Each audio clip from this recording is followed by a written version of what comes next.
What is going on, everybody? Shwayze here, and today we're going to do a quick walk around of the all-new 2024 Kia Sorento X-Pro package.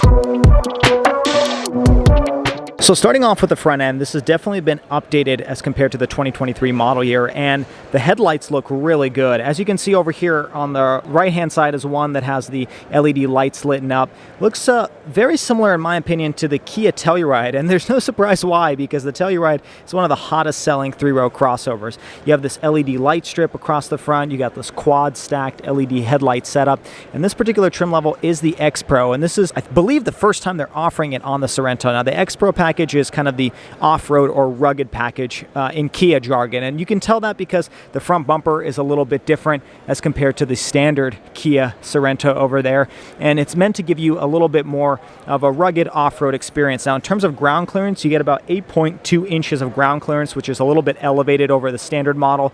And then coming across the side, you've got these 17-inch wheels wrapped around BF Goodrich all-terrain tires, and so again, giving you a little bit more of that ruggedness. You also have different trim pieces down at the bottom, and the side profile remains mostly unchanged for the 2024 model year, but then you see a lot of these black accents, so the X-Pro package adds a little bit of extra appearance goodies here and there as well. And then coming across the back, the rear end looks mostly unchanged compared to the 2023 model year, but again, with the X-Pro trim level, you got a different rear bumper as well, and you got your badging over there with X-Pro. Now, in terms of towing capacity, the maximum you're looking at is about 4,000 pounds. Now, let's jump inside because they've made some updates to the interior as well. Now, taking a look at the door panel, my typical test, this is all soft touch injection molded plastic, feels really good. And then you have some of that wood grain material, looks good as well. Memory seats here, and then lots of different materials. You got leather, you got brown stitching, aluminum. I mean, Kia makes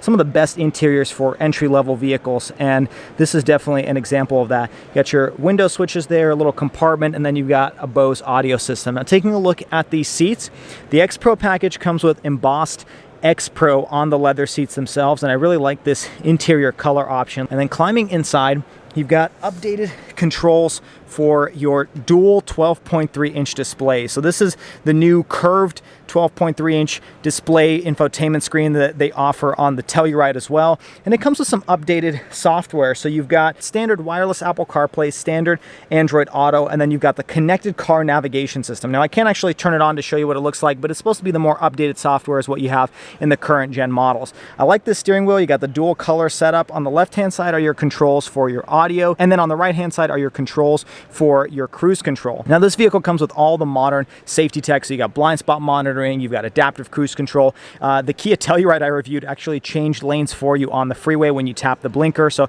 I'm sure this has all the same functionality. There's a look at the vent on the left-hand side. Down here, you have your buttons to open up your trunk, and then coming across the top, this is all soft touch material, all leather wrap. And then over here, again, a little bit more of that wood grain material. Makes the interior look very luxurious, very upscale. Got this large vent that extends from the passenger to the driver's side, and this has the same dual touchscreen type of display for your climate controls and your radio controls. I've shown this off in the Kia Sportage I reviewed a few years ago. Down here, you've got a wireless charging pad along with USB ports on the left and right hand side, and a little storage compartment. Here are your heated and ventilated seats. You got a leather gear selector, and then two cup holders as well, along with a little storage compartment. These are your drive modes. This is something I've shown off in other Kia products, including the Telluride. Heated steering wheel, you got your electronic parking brake, tons of different parking sensors. Nice soft touch material over here for your armrest. Opening it up, it's a two-tier setup. You got a little compartment up top and then a deeper one at bottom. Now on the passenger side, you got a glove compartment, which is pretty normal. And then up above you, you've got your typical light switches, and then this has a large panoramic sunroof that extends past into the second row. Speaking of the second row, I'll show you what that looks like. Jumping inside here, you've got soft touch materials on the door panel. You got a little sunshade as well that you can manually pull up. Nice materials all throughout, little cup holder over there. You have heated seats in the second row as well, which is nice. And here are your captain's chair setup. No embossing over here with the X-Pro, but it still looks really good. And then climbing inside, this is a little bit smaller than the Telluride, but it's still plenty of room back here. You got two air vents, you got a household power outlet back there, and then you've got a cigarette style power outlet as well. And there's a view out the top. Now, jumping into the third row is really easy to do. You simply push on this button and the entire unit moves forward. Plenty of access back there. And then let's climb inside, show you what that looks like. It looks like this third row maybe a little bit smaller than in the Telluride. You still have pretty good leg room, and here's me sitting behind myself. Actually plenty of space. The problem is it's the angle of the seat. I'm pretty much sitting with my knees up against my chest. It's a little bit cramped back here. And in terms of headroom, it's a little tight. I got about an inch above me. So the Telluride definitely had more space because it's a little bit more of a boxy vehicle. But if you don't really need 3 rows, this is perfectly fine. And you got a pretty good amount of space over here. You've also got a USB port down there. Unfortunately, hard touch plastics where you're resting your elbow, but you do have a cup holder over there. And you've got a little compartment to store maybe a couple snacks when you're going on a road trip. Now getting out is pretty easy to do. You just push this button. The entire seat slides forward, and then you can climb out of the Sorento. Now climbing into the trunk, you push this button. It has the automatic opening, of course. That's pretty standard in the industry. And then behind the third row, there's an okay amount of space. This definitely isn't a full-size SUV. A little bit of space underneath along with your floor jack.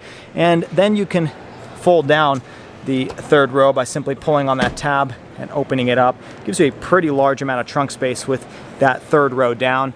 Pushing this button, it will automatically close that rear lift gate. Now under the hood here, Kia hasn't announced any type of changes compared to the 2023 Sorento lineup. So you have the regular version, a hybrid version, and then they're going to be offering a plug-in hybrid version. Now the one I'm looking at right now is a 1.6 liter turbocharged 4-cylinder with that parallel hybrid system. And this produces a combined 227 horsepower and 258 pound-feet of torque.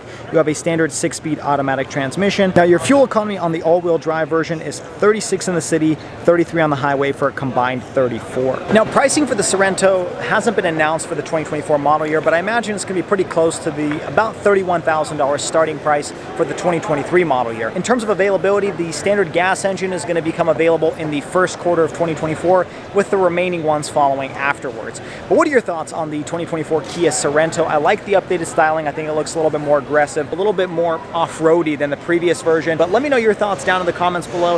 I hope you guys enjoyed today's video. If you did, hit that like button and subscribe to the channel for all of the weekly car videos. Also check me out on all the social media at Schwayze_. Till next time, everybody, I hope you stay Schwayze, stay healthy, have a wonderful day.